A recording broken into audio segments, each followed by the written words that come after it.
ഞങ്ങളില്ലെങ്കിൽ ഇവിടെയുള്ള ന്യൂനപക്ഷം രണ്ടാം തരം പൌരന്മാരാവുന്നതാണ്. ഇവിടുത്തെ ന്യൂനപക്ഷം രണ്ടാം തരം പൌരന്മാരാവുന്നു എന്ന് പറയാൻ ഇവരാരാണ് എന്നാണ് എനിക്ക് ചോദിക്കുന്നത്. ഇവരെ കൊണ്ടിവർക്കാർ എന്ത് അധികാരമുള്ളത്? അതിനാത്രം വലിപ്പം ഇവർക്കുണ്ടോ?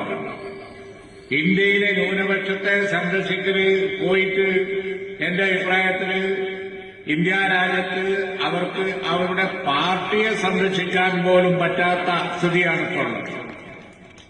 ത്രിപുരയിലും ബംഗാളിലും അതുപോലെ തന്നെ തമിഴ്നാട്ടിലും ഒക്കെ അവരുടെ പാർട്ടി കോൺഗ്രസിന്റെയും DMK-യുടെയും ഒക്കെ സൗജന്യത്തിലാണ്. അപ്പോഴാ പറയുന്നത് കേരളത്തിൽ പരസ്യം ചെയ്തിരിക്കുകയാണ്.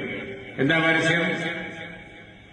ന്യൂനപക്ഷം രണ്ടാം തരം പൌരന്മാരായി പോവും. ആരാ പറഞ്ഞത് അവരോട്?